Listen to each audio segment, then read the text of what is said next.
SN. Joshi socialist फाउंडेशनच्या संकल्पनेतनं राबवल्या जाणाऱ्या राजर्षी शाहू महाराज स्मृती शताब्दी वर्षानिमित्त खाद्यस्तरीय सामाजिक न्याय आणि सलोखा परिषदेच्या आयोजनामध्ये असलेले सगळे पाचोऱ्यातले आपले सहकारी, प्रागतिक विचाराच्या संघटना संस्थांचे पदाधिकारी, आयोजन संयोजनामध्ये असणाऱ्या सहकार्य करणाऱ्या ह्या व्यवस्था देणारे पाचोरा एज्युकेशन सोसायटीचे पदाधिकारी आणि सहकारी, मी आपल्यासमोर सामाजिक न्यायाचं आपल्या आजचं समाजातलं स्थान, स्थिती आणि त्याचा जो वैश्विक परिप्रेक्ष्य या संबंधातलं जे काही मला थोडंसं सांगता येईल तेवढं पोचवायचा किंवा नोंदवायचा प्रयत्न करणार आहे। दुसऱ्या बाजूला धार्मिक सलोख्याच्या प्रश्नाबद्दल आपण जे काही पोटतिडकीने बोलतो आणि त्याबद्दल सतत आपल्या मांडणीमध्ये उल्लेख येत राहतात। हिंदू मुस्लिम प्रश्नाबद्दल अल्पसंख्याकांच्या अन्याय होणाऱ्या समुदायाच्या बाजूने त्यांच्या दमनाच्या विरोधात आपण सतत भूमिका घेत असतो। त्याच्याबद्दलच्या देखील काही आपल्या आत्ताच्या भूमिकांच्या संदर्भात काय करता येऊ शकेल, करायला पाहिजे याविषयीची काही मतं आहेत ती सांगण्याचा प्रयत्न करणार आहे। मला असं वाटतं की आपल्या भारतीय संविधानामध्ये सुभाषभाऊंनी त्यांच्या मांडणीमध्ये सांगितलं की एकूण 150 वर्षाच्या इंग्रजी वाटचाली राजवटीमध्ये आणि त्याच्या दरम्यान राहिलेल्या आधुनिक भारताच्या उभारणीमधल्या प्रागतिक विचाराच्या ज्या समाजसुधारकांच्या आणि स्वातंत्र्य सैनिकांच्या, राजकीय नेत्यांच्या कामाचं योगदान आहे त्याचं प्रतिबिंब आणि त्याच्या आधीपासूनच्या संत भक्ती संप्रदायाचं विचाराचं प्रतिबिंब, त्याचा वैचारिक आशयाचा सार या भारतीय संविधानामध्ये यायला पाहिजे अशा स्वरूपाची चर्चा संविधान सभेमध्ये आणि मसुदा समितीमध्ये झालेल्या आहेत। त्याच्या नोंदी जर मुळात आपण काढून पाहिल्या तर आपल्याला हे लक्षात येईल। मला असं वाटतं की भारतीय संविधानाला 75 वर्षे होऊ घातली, 23-24 वर्ष यामध्ये 24-25 मध्ये, आणि आपल्याला हे सगळं अधिक मूळ दस्तऐवजांचा संदर्भ घेऊन समजून घेण्याची, ऐकून घेण्याची, माहिती करून घेण्याची गरज आहे असं मला वाटतं। केवळ संविधानाच्या प्रास्ताविकेच्या बद्दलचं आणि त्या अनुषंगाने त्यात आलेल्या समता, स्वातंत्र्य, बंधुता, सामाजिक न्याय, लोकशाही, प्रजासत्ताक, धर्मनिरपेक्ष हे सगळे वैज्ञानिक दृष्टिकोन, हे सगळे मुद्दे जे आहेत, मूल्य आहेत, त्या संकल्पना आहेत, एवढ्यापुरतं त्याच्याबद्दलची चर्चा उपस्थित आणि प्रबोधनाचा दायरा तेवढा न ठेवता मला असं वाटतं की भारतीय संविधानाच्या निर्मितीमध्ये ज्या वैचारिक मुद्द्यांच्या संदर्भातलं घासाघीस झाली, संघर्ष झाले, ज्या चर्चा झाल्या त्याचे दस्तऐवज उपलब्ध आहेत, ऑडिओ व्हिडिओ स्वरूपात उपलब्ध आहे। मला असं वाटतं की दूरदर्शनसाठी याची एक चांगली मालिका, 10 भागांची मालिका त्यावेळेला केली गेली होती। त्या मालिकेचा मधल्या एपिसोड्सचं प्रत्येक एपिसोडच्या म्हणजे खरं म्हणजे त्याची, जसं मी म्हणत आलो की आम्ही 2007 पासून संविधानच्या प्रचाराचं काम संघटना म्हणून महाराष्ट्रात सुरू केलं। कदाचित मी असं म्हणेल की देशातली संघटना म्हणून पहिली असेल की जिने संविधानाबद्दलचं अधिकृतपणे प्रबोधनाची जबाबदारी आमची आहे असं मानून सुरुवात केली होती 2007ला। पण आत्ता टप्पा आहे 75 वर्षाच्या काळामधला की आपल्याला संविधानाकडे पुन्हा मागे वळून बघताना आणि संविधानाच्या निर्मितीच्या वेळेचे त्याचे जे काही संदर्भ होते हे तपासताना आजच्या कॉन्टेक्स्टमध्ये संविधानाचा आपण अर्थ कसा लावायचा याचा विचार करायला पाहिजे।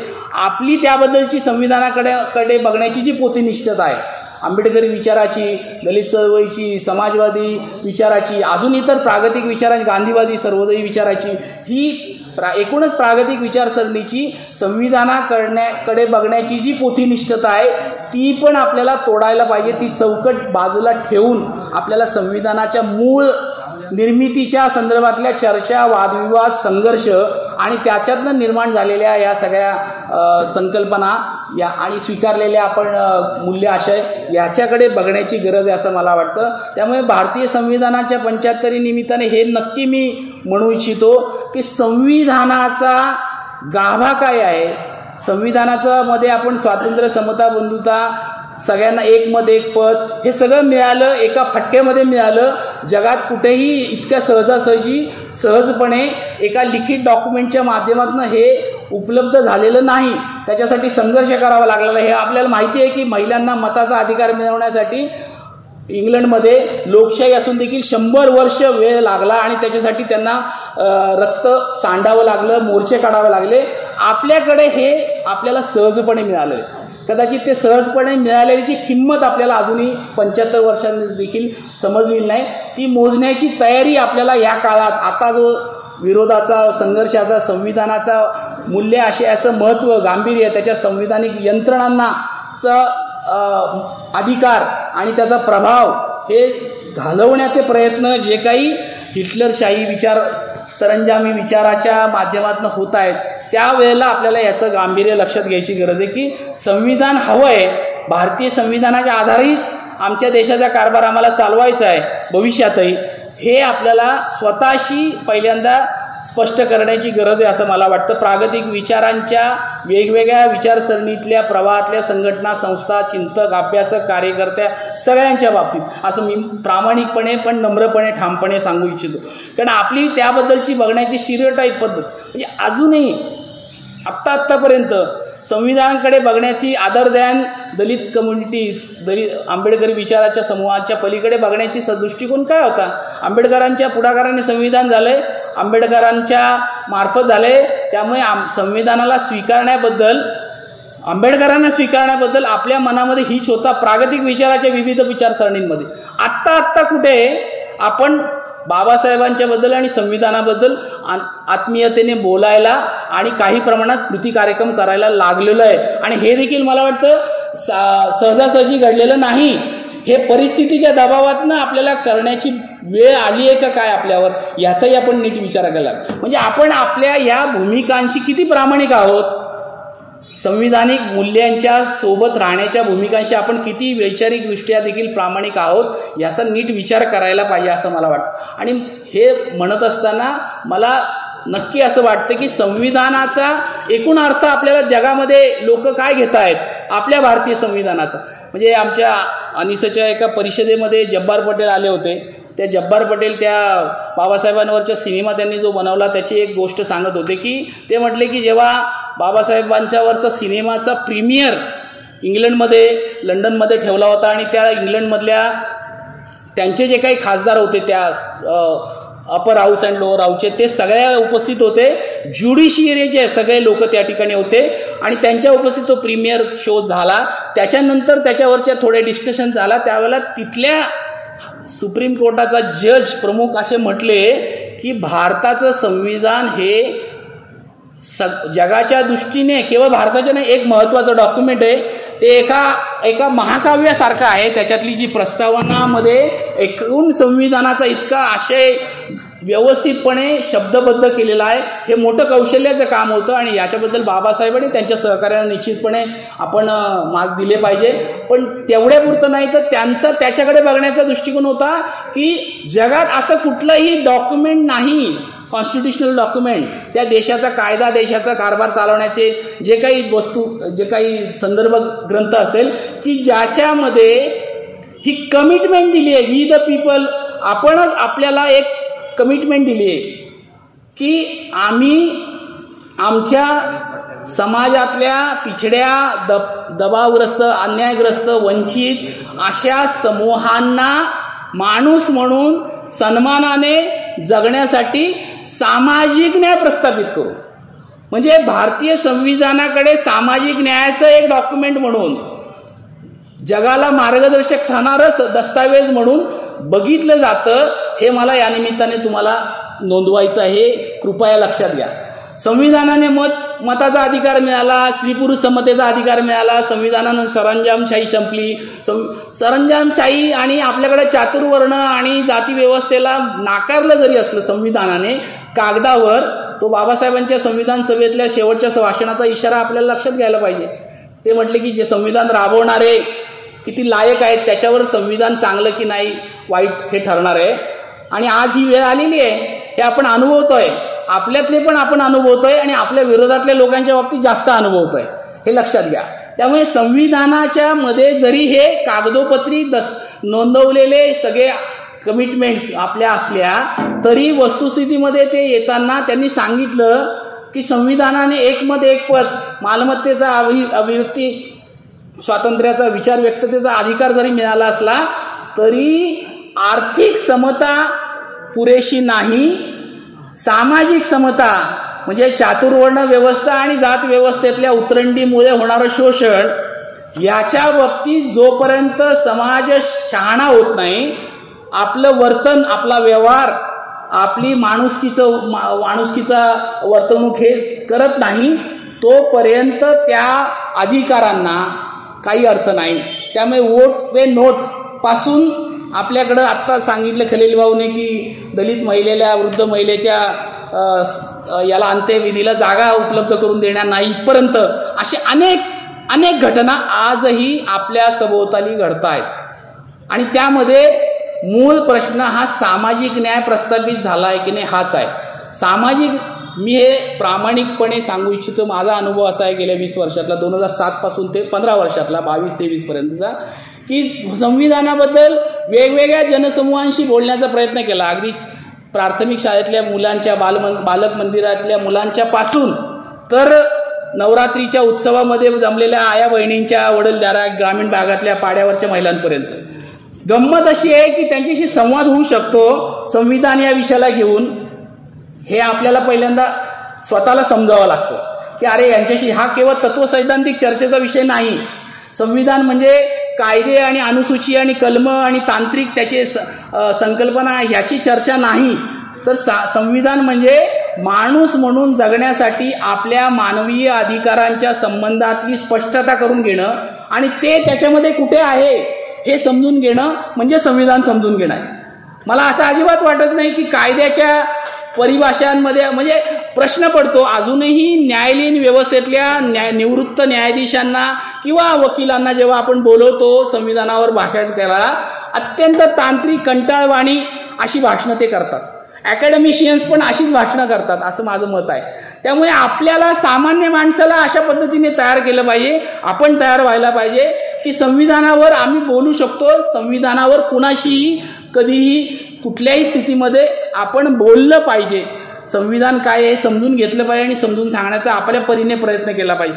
मला त्यावेळेला अनुभव असे आले, 2-3 नोंदवतो त्यावेळीची निष्कर्ष, की एक तर हे विचारलं समजा ट्रिकी क्वेश्चन की हा देशाचा कारभार कुठल्या धर्माच्या आणि ग्रंथाच्या आधारावर चालतो, तर समुदायामध्ये ज्या धर्माची लोक मेजॉरिटीने आहे त्याबद्दलची उत्तरं येतात.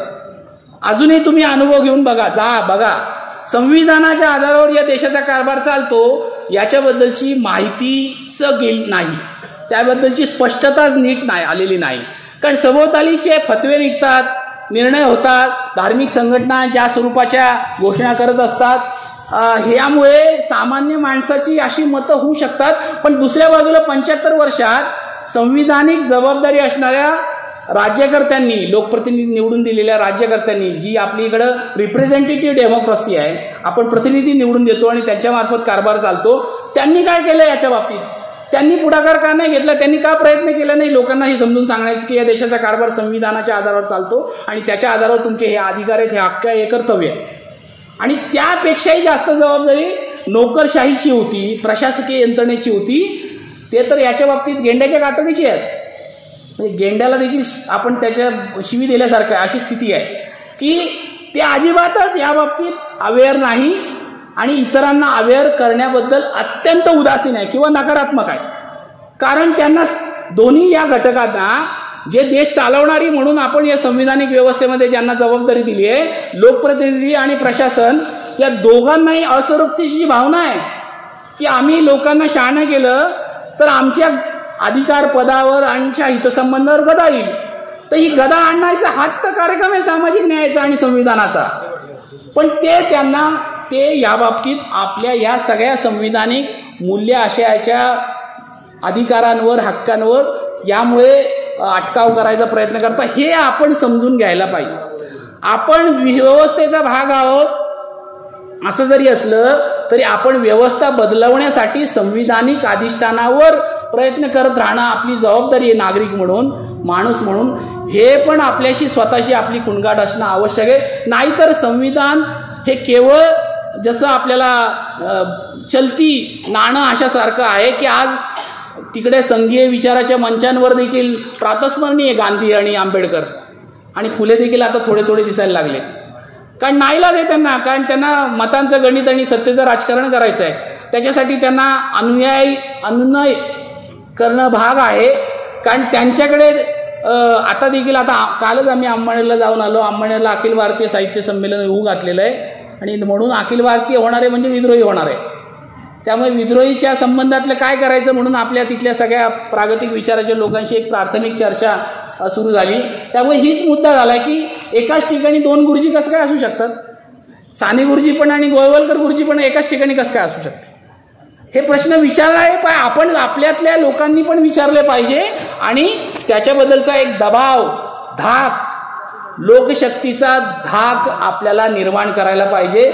आणि महाराष्ट्रात आणि देशपातळीवर संविधानाच्या आधारावर सामाजिक न्याय ही संकल्पना अधिक लाऊडर स्केलमध्ये, मोठ्या पातळीवर आपल्याला समजून घेणं आणि समजून सांगण्याची प्रक्रिया राबवली पाहिजे. म्हणून मी असं मानेन की महाराष्ट्रात कदाचित गेल्या 25 वर्षात तरी पहिल्यांदा सामाजिक न्यायाच्या मुद्द्याला केंद्रस्थानी ठेवून राजर्षी शाहूंच्या स्मृतिशताब्दीच्या निमित्ताने ही चर्चा आपण खुली करू इच्छितोय. पण आता संयोजकांनी जे सांगितलं की विषयाला धरून बोला, हे बरोबर आहे. विषयाला घेऊन बोलायच्या ऐवजी आपले बऱ्याचदा आपण एकतर आपले प्रागतिक मंडळी पण इतिहासामध्ये रमण्यामध्ये आपण आनंद मानतो. इतिहासातल्या अनेक गोष्टींची आपल्याला गुणगौरव करायला सोयीचं वाटतं, कारण त्यामुळे वर्तमानाबद्दल बोलायचं राहून जातं किंवा टाळता येतं, असं पण आहे. आणि वर्तमान हा आपल्याला सतत खरवडत असतो. आपल्याला वस्तुस्थितीला सामोरं जाण्यासाठी जो काही आत्मविश्वास आणि बळ पाहिजे ते आपल्या विश्लेषणातनंच, आपल्याला स्वतःला तपासण्यातनं आणि समाजाला पण तपासत जाण्यातनंच मिळत असतं. हे पण आपण समजून घ्यायला पाहिजे. फक्त वरपांगी गुढीगुढी अशा स्वरूपाच्या विचारांच्या आपण प्रतीकांचा वापर करून आपण बदल, परिवर्तन, व्यवस्था परिवर्तन करू शकत नाही. मला असं वाटतं की त्यांनी जी सांगितली क्रम की छत्रपती शिवरायांपासून रयतेचा राज्याची संकल्पना आणि समाजातल्या सगळ्या समूहांना प्रतिनिधित्व घेऊन सहभागी करून सरकार कारभार चालवणं, ही जी संकल्पना आहे ती पुढे टप्प्याटप्प्याने ती जी प्रतिबिंबित झाली आपण असं म्हणतो भारतीय लोकशाही आणि संविधानिक व्यवस्थेमध्ये, त्याच्यामध्ये फुलेंचं आणि नंतर शाहू महाराजांचं आणि मग त्याला सगळ्यांचा समुच्चय करण्याचं कर्तृत्व जे बाबासाहेबांच्या नेतृत्वात झालं त्यातनं संविधानात ते आलंय. पण काय त्यांनी प्रयत्न केले, म्हणजे राजर्षी शाहू एका बाजूला महाराष्ट्रात माहिती आहे, पण त्याच वेळेला तिकडं सयाजीराव गायकवाड पण याच पद्धतीने त्यांनी त्या संस्थानिक असताना राजे म्हणून देखील काळानुसार समाज बदलला पाहिजे आणि समाजातल्या विविध घटकांना संधी आणि न्याय मिळाला पाहिजे, बरोबरीचं स्थान माणूस म्हणून त्यांना मिळालं पाहिजे. या भूमिकेतनं त्यांनी त्या वेळेला जे निर्णय घेतले, केवळ आरक्षणाच्या कॉन्टेस्टमध्येच आपण सामाजिक न्यायाची चर्चा करतो अजूनही. फक्त आरक्षण हे खरं आहे की वंचित आणि दाबलेल्या पिढ्यानपिढ्या दुर्लक्षित राहिलेल्या समूहांना बरोबरीचं स्थान येण्यासाठी त्यांना संधी दिलं पाहिजे, हात दिला पाहिजे, मदत दिली पाहिजे. आणि आरक्षणाचं म्हणजे अमेरिकेमध्ये त्याला ॲफर्मेटिव्ह ॲक्शन म्हणतात. म्हणजे तिथले जे काही मूलवासी होते निग्रोज की ज्यांच्यावर आक्रमण करून अमेरिका हा मिश्र संस्कृतीचा देश आहे की जगातल्या अनेक युरोपीय देशांमधले लोक जाऊन तिथं आक्रमणकारी म्हणून त्यांनी तिथं विस्थापन झालं आणि तिथं गेले आणि तिथं सत्ता त्यांनी मिळवली. पण तिथं जे मूळवासी होते त्यांच्यावर जे अन्याय झालं तो दूर करण्यासाठी, तो भरून काढण्यासाठी तिथं ॲफर्मेटिव्ह ॲक्शन म्हणजे आरक्षण सामाजिक न्यायाच्या भूमिकेतनं तिथं देखील आहे, हे आपण समजून घ्या. मग हे तिथं आहे तर भारतात तर त्याची वेगळी गरज आहे, कारण भारतात जगात तशा पद्धतीने नसणारा चातुर्वर्ण आणि जाती व्यवस्था आणि त्याच्या उतरंडीतनं शोषण मोठ्या प्रमाणात आलं आहे, पिढ्यानपिढ्या आलेलं आहे. आणि त्या अन्यायाच्या वाचा फोडून त्याच्याविषयीचं निराकरण, त्याच्याबद्दलच्या काळानुसारच्या दुरुस्त्या करायसाठी सामाजिक न्यायाची संकल्पना हा भारतीय संविधानाचा गाभा आहे असं मला वाटतं. तुम्ही संविधानामध्ये म्हणजे मी हे प्रशासकीय लोकांच्या संबंधात आक्षेप घेताना आणि त्यांच्यासोबतच्या संवादामध्ये नेहमी म्हणतो की तुम्ही अजूनही इंग्रज आलेल्या मानसिकतेमधनं प्रशासन चालवता. अजूनही to maintain law and order अशा कॉन्टेस्टमध्ये आपलं प्रशासन चालतं. 365 पैकी मला वाटतं 150पेक्षा जास्त दिवस ते 37(1)(3) कलम लागू असतं आपल्याकडे. 5पेक्षा जास्त लोकांनी एकत्र आलं तर यांच्या सत्तेला लगेच धोका निर्माण होतो. असं कसं काय? पूर्वी मोर्चांमध्ये आम्ही माहिती अशा घोषणा द्यायचो, कलेक्टर आमचा नोकर आहे, त्यांनी खाली यायला पाहिजे. आता उलटं झालंय, कलेक्टर आता खुर्चीतनं उभा पण राहत नाही. म्हणजे IAS IPS लोकांनी त्यांची अशी सोय करून टाकली की ते जसे मालक आहे तिथले, या देशाचे मालकच ते आहे, चालक मालक. हो, चालक तुम्ही आहे, मालक तुम्ही नाही. मालक सामान्य जनता आहे. सामान्य जनता गेल्यानंतर ते उभं राहत नाही तिथं. ते नोकर आहेत. शासन प्रशासन ही यंत्रणा आहे, तिच्या मार्फत लोकप्रतिनिधींनी संविधानिक मूल्य आशय राबवण्याची जबाबदारी पाळली पाहिजे. ज्याला कल्याणकारी राज्य म्हणून म्हणतो, त्या कल्याणकारी राज्याच्या संविधानिक मूल्यामधला सामाजिक न्याय त्याच्या केंद्रस्थानी आहे. कशासाठी करायचं आहे? तर माणसाला माणसासारखी माणूस म्हणून वागणूक देता यावी, मिळावी, याच्यासाठी करायचं. त्याच्यावर कुठल्याही आधारावर मतभेद भेदाभेद करता कामा नये. तो गरीब श्रीमंत, स्त्री पुरुष, शिक्षित अशिक्षित, खेडूत शहरी, कुठलाही धर्म जात याचा कुठलाही याच्याबद्दलचा भेदभाव करता कामा नये. असं आपल्याकडे घडतं का? दैनंदिन जीवनामध्ये आपला अनुभव बघा. असं नाही घडत. हे घडत नाही. याच्याबद्दलचे पूर्वसंस्कार, पूर्वग्रह, ज्या वेगवेगळ्या गोष्टी डोक्यात बसवलेल्या आहेत, संस्कारातनं आलेल्या आहेत, आपल्या चालत आलेल्या परंपरेतनं थोपल्या गेलेल्या आहेत, त्याच्याबद्दल आपण चिकित्सक होण्याची गरज आहे. पुन्हा पुन्हा संविधान त्यासाठी एका बाजूला, आणि संविधानामध्ये अतिशय चांगला डायलेक्टिक्स आहे, परस्परावलंबी अशा स्वरूपाच्या यंत्रणा आहेत आणि त्यांच्या अधिकार आणि जबाबदारी आणि कर्तव्य पण आहेत. हे अतिशय अशा स्वरूपाचं एक फार चांगलं डॉक्युमेंट्स, जे अजून मी असं मानतो की बाबासाहेब आंबेडकरांचं कार्यकर्तृत्व आणि भारतीय संविधानाच्या दस्तावेजचं कालसुसंगत महत्त्व हे समजून घ्यायला भारतीयांना पण आणि जगाला पुढची 10 वर्ष जाऊ द्यावं लागणार. आता त्याची तुझी सुरुवात झाली असं मी मानतो. आत्ता सुरुवात झाली आहे की अरे त्याच्याकडे गांभीर्याने बघायला पाहिजे बरं का. बाबासाहेबांना किंवा आपण दलित किंवा बुद्ध धम्म स्वीकारला किंवा संविधान लिहिलं एवढ्यापुरतं बघून चालणार नाही. विश्वमानव म्हणून त्यांच्या ज्या काही भूमिका, विजन होतं, नेतृत्वाचं भूमिका होत्या, त्यावेळेला काळानुसारचं, काळाच्या पुढचं हे पण समजून घ्यायला पाहिजे. तसं भारतीय संविधान हा असा दस्तावेज आहे की ज्याच्यामध्ये भारतातलेच माणूस नाही, भारतातलेच नागरिक नाही, तर विश्व नागरिक म्हणून जगातल्या इतर देशांमधले पण राज्यकर्ते हे गांभीर्याने बघणार आहेत आणि पुढच्या काळात त्याबद्दलचं अधिक समजून घेण्याच्या भूमिकेमध्ये अनुकूल आहेत. म्हणून मला असं वाटतं, म्हणजे याची काही अनेक उदाहरणं, अशा स्वरूपाचे निर्णयाचे प्रतिबिंब, ह्युमन राईट्सच्या जे काही मानवी अधिकारांचं याबद्दलचं जे काही आपण ट्रीटी स्वीकारलेली आहे भारताने जगातल्या अनेक देशांनी, त्याच्यामध्ये हे सगळं प्रतिबिंबित झालेलं आहे. किंवा युनो म्हणून युनायटेड नेशन्स मध्ये जगातले जे वेगवेगळे देश सहभागी आहेत त्यांनी जे काही एकत्रितपणे माणसाला माणसासारखं वागवण्यासाठी ज्या जबाबदाऱ्या आपल्या राज्यकर्त्यांच्या, लोकप्रतिनिधींच्या आहेत आणि समाज बदलाच्या प्रक्रियेत काम करणाऱ्या कार्यकर्त्यांच्या आहेत, याच्यामध्ये हे देखील हे स्वीकारलेलं आहे. पण ते जे गोल्डन गोल आपण अचीव केलेलं नाही. अजूनही त्याचे गोल्डन गोल अचीव करण्याचं माझ्या माहितीनुसार 95, 97, 2000, 2002, आता 2023 आहे. म्हणजे आपण गेली 30 वर्ष जवळपास त्याची फक्त शपथा घेतोय. हे करायचंय, हो आम्ही करणार आहे, हो आम्ही जबाबदारी घेतली आहे, हो आम्ही त्याच्यासाठी प्रयत्न करतोय. हे आपण अजून जागतिक फोरमवर केवळ आम्ही माणसाला माणूस म्हणून वागवणं, जगवणं आणि त्याच्यासाठी त्याला अनुकूलता देणं ही आमची जबाबदारी, असं आपण फक्त शपथा घेतोय. त्या शपथा कृतीत आणण्यासाठी जे धोरणं, योजना, कायदे बदलवायला पाहिजे, यंत्रणा तयार केल्या पाहिजे, मानस घडवलं पाहिजे.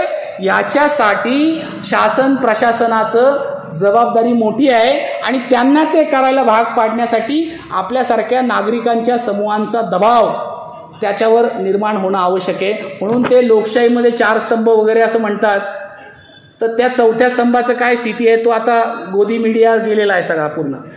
आता आपलं काय करायचं ते आपण ठरवायला, म्हणजे आपल्यातल्या लोकांना पण अनेकांच्या दबाव, म्हणजे आपल्यातले म्हणजे आपल्या पेरीफेरीवरचे जे एक पाय सत्तेत असतो, एक पाय इकडं असतो, आपल्यासोबत असतो, असे लोक जे आहेत त्यांच्या गोची अशी झाली की त्यांनी CBI आणि अजून ज्या ज्या यंत्रणा आहेत ED यांच्या मार्फत त्यांना धाकात ठेवलेलं आहे. अजिबात बोलायचं नाही, आमच्या विरोधात गेला तर बघा असं आहे. आणि त्यांच्याकडे ते वॉशिंग मशीन पण आहे, त्यांनी सगळं जे आमच्याकडे याल त्यांचं सगळं धुवून काढू सगळं पाप.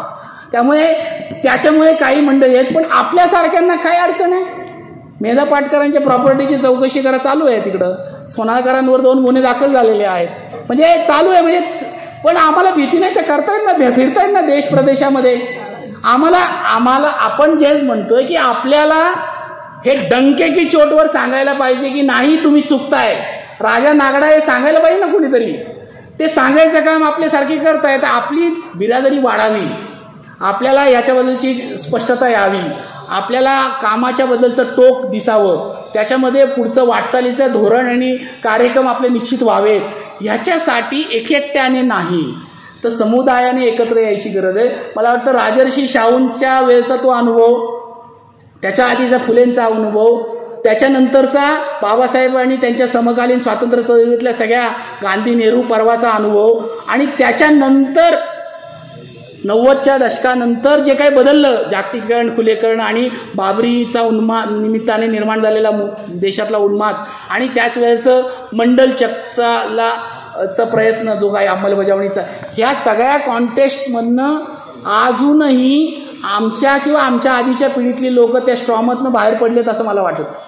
अजूनही त्या दडपणामध्ये किंवा त्याच्यातनं येणाऱ्या नैराश्यामध्ये ग्रासलेली पिढी मी माझ्या सभोवताली माझ्या आधीच्या पिढ्यांना बघतो, आणि त्यामुळे पुढची चाल, पुढचे वाटचाल, पुढचं दिशा, पुढचं धोरण, पुढचे कार्यक्रम हे आखण्यामध्ये आपण कमी पडतोय असं माझं प्रामाणिक मत आहे. त्यामुळे पुढचे आणि त्याची झळ हे आज प्रागतिक विचाराशी जोडून घेऊ शकण्याची शक्यता असणारी ही तमाम युवा पिढी आहे. जगातल्या एकूण युवा लोकसंख्येच्या 54% लोकसंख्या एकट्या भारतात आहे आता 2030च्या दशकामध्ये. हे लक्षात घ्या. म्हणजे जगातल्या युथ पॉप्युलेशनच्या जर मोर दॅन 50% भारतात असेल तर आपल्याला एका अर्थाने संधी आहे, आपल्यापुढे चॅलेंज आहे की आपण कशा पद्धतीने त्या युवांना ॲड्रेस करणार, आपला विचार, प्रागतिक मानवतेचा विचार त्यांच्यापर्यंत पोहोचणार आणि त्यांच्या खांद्यावर या देशाचा, या मानवतेचा वारसा देऊन पुढे त्यांच्या मार्फत कशी वाटचाल करणार, हा आपल्या पुढचा चॅलेंज आहे. त्यामध्ये मला असं वाटतं की समाजसुधारकांकडनं म्हणजे संतांकडनं जो माणुसकीचा विचार आला तो सामाजिक न्यायाचाच होता, पण समाजसुधारकांनी त्यांच्या मार्फत त्याला अधिक थोडं संघटितपणे पुढे नेण्याचा प्रयत्न केला, पण त्याला खऱ्या अर्थाने कालसुसंगत अशा स्वरूपाचं संकल्पनेत आणण्याचं काम हे संविधानाच्या मार्फत झालं आहे. आणि मला असं वाटतं की आज सामाजिक न्याय म्हणजे काय, तो कशाशी खातात, आणि सामाजिक न्यायाच्या बद्दल आपल्या जबाबदाऱ्या, संविधानिक व्यवस्थेच्या यंत्रणेच्या जबाबदाऱ्या काय, हे प्रशासनाला, लोकप्रतिनिधींना आणि सामाजिक कार्यकर्त्यांना देखील समजून घेण्याची गरज आहे. त्यासाठी प्रशिक्षित होण्याची गरज आहे. त्याच्यासाठी वाचायचं, चर्चा करायची, वादविवाद करण्याची गरज आहे. सामाजिक न्याय या संकल्पना जर आपण नीट समजून घेऊ शकलो तर मला असं वाटतं की आपण आपले प्रश्न म्हणजे माणसांच्या जगण्याचे, दैनंदिन जीवनातले जे प्रश्न आहे, व्यवस्थेचे प्रश्न आहे आणि सभोवतालच्या सगळ्या सामाजिक राजकीय स्थितीचे प्रश्न आहेत, यांना अधिक समर्थपणे सामोरे जायला, त्याला हाताळायला तयार होऊ शकू, आत्मविश्वासपूर्ण आपण त्याला सामोरं जाऊ शकू आणि आपल्याला निश्चित त्यामध्ये माणुसकीचा विजय, माणुसकीचं यश मिळवता येणं शक्य आहे. सामाजिक न्यायाच्या या लढाईमध्ये मी पुन्हा असं म्हणेल की हे पुन्हा एकट्याने होऊ नये. त्यासाठी आपला एक समान धागा विचारांचा, कामाचा एकत्रित येऊन आपण गुंफला पाहिजे. म्हणून मी असं म्हणतो की 1-1.5-2 दशकापूर्वी संस्थात्मक अंगाने NGOच्या मार्फत फंडेड इश्यूजवर काम करण्याचं कोऑर्डिनेशन उभं राहिलं आणि त्याच्याबद्दल आपण बरेचसे लोक त्यातले टीकाकार होतो की चळवळी मारताय त्यामुळे, पण ते घडलं. काही चळवळी कमकुवत झाल्या, पण आणि त्यांनी NGOनी पण काम नाही केलं असं नाही, केलं त्यांच्या पद्धतीने केलं, पण त्याच्यातनं परिवर्तनाला गती मिळाली असं घडलं नाही. निश्चितपणे त्याची चाकं थोडी रुतली, पण आता गेल्या 1-1.5 दशकामध्ये बदललं आहे आणि ते समन्वय थांबले आहेत आणि आता तर मोदींनी सगळे फंडिंगच थांबवून टाकले. म्हणजे वेगवेगळ्या सामाजिक प्रश्नांच्या सोडवणुकीसाठी परदेशातनं आणि देशातले जे फंडिंग होते आणि ते फंडिंग देणाऱ्या आणि घेणाऱ्या ज्या संस्था या सगळ्यांच्या चौकशा लावल्या, अनेकांचे FCRA रद्द केले आणि अनेकांच्या संस्थाच रद्द केल्या, अशी स्थिती आहे. कारण त्यांना त्यांच्या व्यवस्थेच्या विरोधात, त्यांच्या हितसंबंधाच्या विरोधात लोकांना उभंच राहू द्यायचं नाही. पण आता समन्वयाचा काळ कसला आहे, तर मी असं मानतो की प्रागतिक विचाराच्या ज्या वेगवेगळ्या विचारसरणी आहेत त्या सगळ्या विचारसरणींच्या समन्वयाचा काळ आहे. तर त्यांनी एकत्र यायला पाहिजे, किमान समान कार्यक्रम ठरवला पाहिजे आणि हातात हात घेऊन या सगळ्या व्यवस्था परिवर्तनाच्या माणुसकीच्या दिशेने समाजाला घेऊन जाण्याच्या प्रयत्नामध्ये भागीदार झालं पाहिजे. आणि या दृष्टीने मला असं वाटतं की काही गोष्टी घडतायत. Before lockdown, during lockdown, after lockdown महाराष्ट्रामध्ये अशा स्वरूपाच्या घडल्या. देश पातळीवर किसान आंदोलनाच्या निमित्ताने काही घडल्या. NAPM जन आंदोलनाचा राष्ट्रीय समन्वय नावाचा एक समन्वय मंच गेली 25 वर्ष मेधाताईंच्या नेतृत्वात चालतोच आहे आणि त्याच्यामध्ये महाराष्ट्रातल्या, देशातल्या अनेक राज्यांमधल्या विविध जनसंघटना विस्थापनाच्या, विकासाच्या प्रश्नाच्या विरोधात असणाऱ्या तिथं सहभागी आहेत. तसे अजून वेगवेगळ्या विषयांवरचे पण समन्वय महाराष्ट्रामध्ये अशा स्वरूपाचे समन्वय उभे राहिले. काही चालले, काही थांबले, अशी स्थिती आहे. 2 प्रकारच्या समन्वयांचं फक्त मी आपल्यासमोर उल्लेख करून थांबणार आहे आणि आवाहन करणार आहे. भारत जोडो यात्रेच्या निमित्ताने अनेक लोक त्या भारत जोडो यात्रेचं स्वागत करणारे होते, काही सहभागी होणारे होते, काही सहकार्य करणारे होते, काही जोडून घेणारे होते. आपल्यातले अनेक लोक या सगळ्या 4-5 प्रकारांमध्ये बसणारे आहेत. आणि त्या भारत जोडो यात्रेतनं जे काही वातावरण निर्मिती झाली ती पुढे घेऊन जाण्यासाठी पण प्रयत्न झाला पाहिजे असे मानणारे पण आहेत. आणि त्यातनं भारत जोडो अभियान नावाने आता एक समन्वय देश पातळीवर उभा राहिला आहे की ज्याच्याशी सगळी ही मंडळी कमी जास्त प्रमाणात वेगवेगळ्या पातळीवर जोडलेली आहे आणि त्याच्या माध्यमातून या समन्वयाचं गती मिळावी असा एक प्रयत्न आहे. तसाच महाराष्ट्रात जनसंघटना संस्था जे पक्षीय राजकारणात नाही, निवडणुकीच्या राजकारणात नाही, अशांचं पण एक नवे आव्हानं, नवे पर्यायाच्या निमित्ताने एक समन्वयाचा प्रयत्न चालू आहे. ज्यामध्ये आत्ता नुकतंच पंढरपूरला त्याबद्दलचं कार्यकर्ता परिषद झाली. 350-450 कार्यकर्ते त्या ठिकाणी आले होते 22-23 जिल्ह्यांमधले. ते प्रक्रिया विभागीय पातळीवरची पुढे नेण्याचा प्रयत्न आहे. त्यामुळे मी असं आवाहन करेल आपल्या सगळ्यांना की प्रागतिक विचाराचे आहोत, पण विचारसरणींमधल्या काही संस्था संघटनांमधल्या काही वैचारिक मतभेद आहेत, काही कार्यपद्धतीच्या बद्दलचे आक्षेप आहेत, काही नेतृत्वाच्या संघर्षाचे मुद्दे आहेत, काही प्रतिष्ठेचे मुद्दे आहेत. हे सगळे आहेत, हे आपण स्वीकारू. पण ते स्वीकारत असताना त्याच्यामुळे समन्वयामध्ये बाधा न येता आपण एकत्र येऊ याच्याविषयीचं शहाणपण आपल्याकडे भारतीय माणसामधलं गावरान शहाणपणे आपण म्हणतो. तर कार्यकर्त्यांचं पण या स्वरूपाचं सामाजिक शहाणपण, राजकीय शहाणपण आपण दाखवूया आणि या पद्धतीने सामाजिक न्याय, संविधानाला, समाजसुधारकांना, संतांना अभिप्रेत असणारा प्रस्थापित करण्यासाठी पुढच्या काळात अधिक संघटित होऊया असं आवाहन करतो आणि थांबतो. जिंदाबाद.